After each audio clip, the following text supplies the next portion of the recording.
Olá, tudo bom? Meu nome é Eduardo Novaes, eu sou professor do curso de Sistemas e Mídias Digitais da UFC. Talvez vocês não me conheçam, isso porque eu estou afastado desde 2016 para fazer o curso de doutorado, mas a boa notícia é que eu estou voltando agora para o segundo semestre desse ano, e aí talvez a gente tenha mais contato com cursos, disciplinas, oficinas, etc. Hoje eu vim falar para vocês sobre caligrafia. E a proposta aqui é que a gente comece a fazer testes, experimentos sobre caligrafia. Eu vou tentar trazer um pouco da minha experiência para vocês, para que vocês aprendam um pouco de caligrafia. O início, tá bom? É uma atividade para a gente reaquecer, voltar aos estudos. E aí você deve estar pensando, o que é que eu preciso para trabalhar caligrafia? Se a gente vai fazer isso à distância, que materiais vocês vão precisar?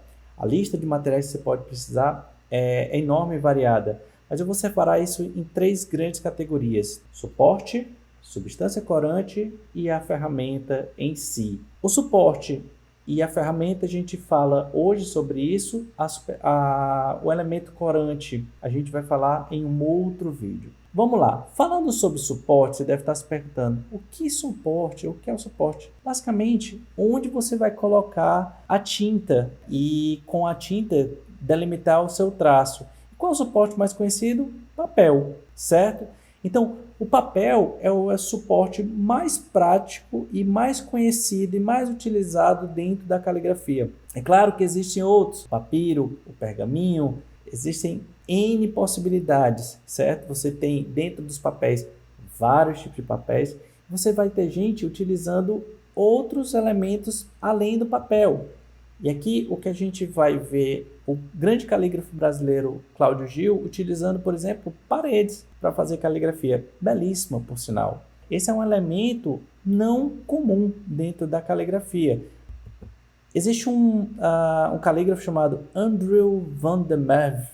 Esse cara, o Andrew, ele utiliza areia como suporte, tá bom? Areia de dunas e praias, em que ele desenvolveu um instrumento de caligrafia próprio para isso, e ele trabalha retirando a areia de forma controlada e aí gerando seus traços, que vão, nesse caso, além da caligrafia. Existe um russo, Pokras Lampas, que ele utiliza todo tipo de material. Eu trouxe um exemplo que ele utilizou um terraço completo de um prédio, mas ele utiliza carros, tênis, corpo humano, o que for. Então, a ideia do suporte é esse elemento que vai receber a tinta de forma ordenada pela ferramenta. Quando a gente fala em tinta, fica para a próxima aula. E aí a gente vai falar sobre as ferramentas. Eu vou voltar aqui sobre ferramenta e falar que a ferramenta ela tem dois elementos que são essenciais, duas partes principais. Ela tem tanto uma área chamada passiva, que essa área não entra em contato com o suporte, não entra em contato com o corante, pelo menos é desejável que não, mas ela é essencial para que você tenha uma boa pegada para manipular a área ativa. E essa área ativa é que ela vai entrar em contato com a tinta, com a superfície, com a substância corante e vai distribuí-la de forma ordenada pelo seu suporte. Se você prestar atenção, esse tipo de acabamento, esse tipo de terminação, ela tem uma particularidade. Ela tem essa área muito mais larga do que essa. Consegue ver? Isso aqui é o chamado ponta chata. Mas existem outros elementos, outras possibilidades de terminação. E aí a gente vai ver tudo isso nessa tabela que eu publiquei em 2016, junto com a professora Eva Rolim, da UFAL. A gente separou os elementos em 6 grandes categorias. E aí nas colunas eles estão divididos entre elementos que estão rígidos e elementos que são flexíveis. A ideia aqui não é que se anule a possibilidade de flexão. E um metal desse, quando pressionado, ele flexiona sim. Mas a ideia é que são elementos feitos para não flexionar facilmente e elementos que flexionam muito facilmente. E aí a ideia do pincel, certo? Ela é muito clara para ilustrar a coluna dos flexíveis. Mas dos inflexíveis, dos rígidos, você pode ter, por exemplo, bambu, metal, vidro também. E a gente vai discutir um pouquinho agora também sobre os formatos. Além da possibilidade de flexionar ou não, Quais são os formatos? A primeira linha vai trazer o que eu mostrei para vocês, que são terminações do tipo chatas, onde um lado é muito maior em comparação com o outro. A largura é muito maior do que a espessura. Para isso eu trouxe esse vídeo aqui que demonstra um pouquinho com detalhes a terminação do instrumento que eu estava mostrando para vocês anteriormente, certo? Então, se eu pego a espessura dessa lâmina, ela é quase desprezível em relação à largura. O outro tipo de elemento, e aí eu vou voltar aqui, na segunda linha, você tem as terminações de ponta fina. Como o nome já diz, a terminação ela é fina em ambos os lados e ela produz o traço mais fino possível. Como é que esse tipo de ferramenta consegue gerar traços um pouco mais grossos na medida que você pressiona ela contra o papel? Nessa primeira linha, você tem elementos que funcionam fazendo traços grossos na medida que eu consigo descer no sentido em que ele é grosso e faz traço fino na medida em que eu deslizo no sentido em que ele é mais fino. Já a terminação de ponta fina, ela vai ser mais grossa na hora que eu pressiono. Então, quando ela é rígida, ela abre um pouco. Quando ela é flexível, ela também abre as cerdas. E aí ela consegue fazer traços mais finos e mais grossos. Por último, na última linha, você tem as superfícies de terminação redonda. O que é que isso quer dizer? Ela possui uma largura considerável, mas não possui variações nas diferentes formas que você tentar medi-la. O grande exemplo desse tipo de material é a caneta esferográfica, para onde você percorre e com a pressão que você colocar, normalmente você não vai conseguir muito a variação de traços. Então, a gente vai usar a caneta rígida, a gente vai desenvolver canetas rígidas e de ponta chata hoje. Quais são os exemplos? Me mostra um pouquinho do que é que dá para fazer com esse tipo de material. Esse material aqui, deixa eu voltar aqui. Esse material do Pocra Lampas que ele está desenvolvendo, ele está usando sim uma ferramenta de ponta chata. Qual ferramenta? Um vassourão. Observem na imagem como ele tem muita largura, a ferramenta que ele está utilizando, ela tem muita largura, mas ela é muito fina. Isso faz com que em alguns momentos os traços sejam mais finos e mais grossos, sem que eu utilize pressão. E essa é a chave para iniciantes, principalmente. Evitar usar a pressão nesse momento pode ser muito bom, porque você vai ter que trabalhar só com o arrastar da ferramenta durante o papel. Vamos para um outro exemplo. Esse é o Edward Johnson, um exemplo de uns papéis que ele produzia ensinando o básico do modelo que ele havia criado, que é a letra fundamental, utilizando uma ferramenta de ponta chata. Edward Johnston foi um dos responsáveis pelo revival da caligrafia no começo do século passado, estava um pouco deixado de lado, e o trabalho dele ajudou a trazer de volta a importância da caligrafia no começo do século passado, começando pela Inglaterra, e aí outros nomes que vieram também na Alemanha, como Rudolf Koch, ajudaram nesse revival da caligrafia. Esse é um calígrafo brasileiro chamado Thiago Renato. Essa é uma outra forma de letra, mais puxada para o gótico. Aqui, uma das grandes calígrafas brasileiras na atualidade, a Andréa Branco, já tem 30 anos ou mais de experiência ensinando caligrafia, produzindo caligrafia. Fui um discípulo dela, minha primeira oficina de caligrafia foi com ela. Essa é uma letra feita com a ponta chata, mais puxada para a levada itálica. Acho que não segue necessariamente um modelo específico, mas um traço dela, mas com uma estrutura mais próxima da itálica. E aí você tem uma estrutura do Iwan Clayton, calígrafo inglês, muito bom, professor, é responsável pela turma de caligrafia da Universidade de Reading, e que eu tive também o prazer de trabalhar com ele, é uma pessoa incrível. Esses são alguns exemplos que você pode trabalhar com a pena chata, de letras que você pode desenvolver com a ponta chata. Para desenvolver uma pena de ponta chata, você vai precisar de alguns materiais que são fáceis de encontrar. O primeiro deles é uma chapa de offset. Brincando, não é tão fácil, mas ao mesmo tempo Quando você consegue encontrar, ela é normalmente um produto que você pode adquirir gratuito. Como? Você pode chegar na imprensa universitária da UFC, que fica próximo ao bloco de design da UFC, lá no Benfica. Isso já aconteceu comigo. Eu cheguei lá e perguntei: você tem alguma placa de offset usada? Ele tinha algumas. Uma chapa dessa me ajudou a dar aula durante, acho que 1 ano e meio. Se você não tiver acesso, não conseguir ir até a imprensa universitária, você pode pegar uma lata de refrigerante, uma lata de alumínio de bebidas, com a ajuda de um estilete e com muito cuidado, porque nessa hora a chance de algum acidente por corte, ela existe, certo? Então, com o estilete, você enfia o estilete e retira tanto a parte superior quanto inferior, e com a tesoura você corta e isso se abre na forma de uma folha de alumínio. Essa folha de alumínio você pode utilizar para desenvolver, para utilizar a sua pena. Então, o que é que você vai precisar mais?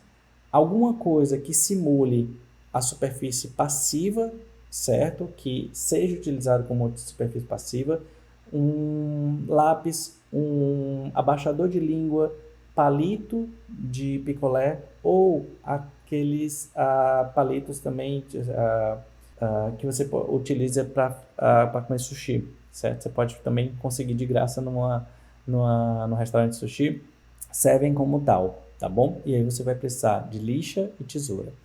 Primeira ideia é que você faça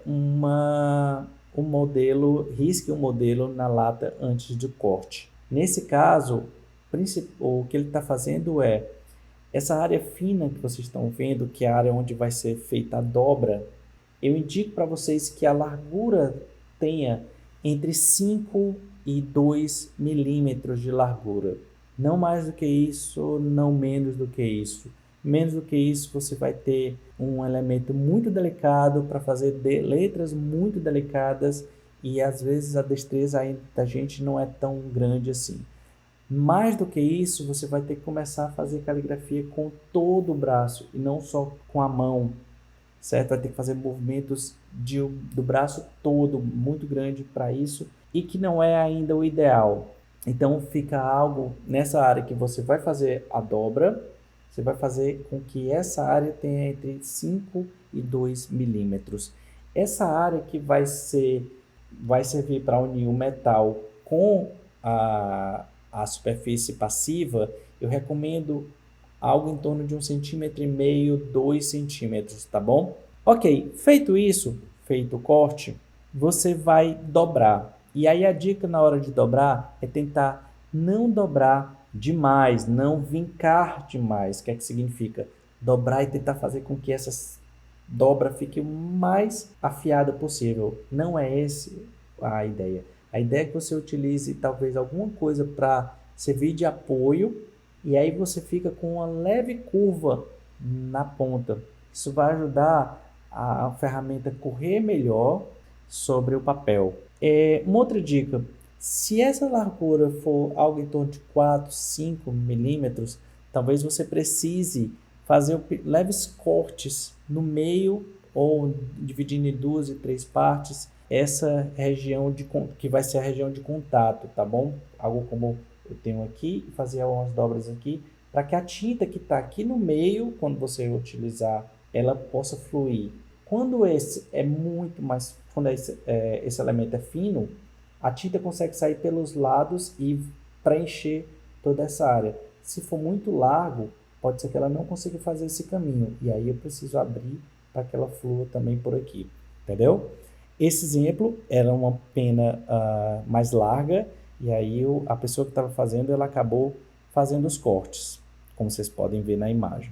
Após os cortes, ou não, dependendo da largura que você tem, você vai pegar e vai fazer o acabamento fino, que é, passa uma lixa para evitar que alguma área fique mais pontiaguda e possa cortar você. Então a dica, se você não tiver uma pedra como essa, você pode usar a lixa de unha, que é um elemento mais fácil de você conseguir. Se você for usar algum elemento mais aboloado, mais redondo, eu recomendo passar um estilete para tentar deixar ele um pouco mais reto antes de juntar com o elemento. Notem, eu tenho uma área aqui né? Eu tenho uma área, após essa abertura e fechamento, tem uma área de fixação muito grande, mas a área realmente que vai ficar fora do contato com o lápis, ela não é muito grande. Em torno de 1 centímetro tá bem legal. Então, eu vou fazer a fixação utilizando uma fita, e aí fita isolante é bem legal porque ela é elástica e gruda com facilidade. E a partir daí é testar com tinta em um suporte de papel, tá bom? Uma outra possibilidade de fazer uma pena caseira é utilizando bambu.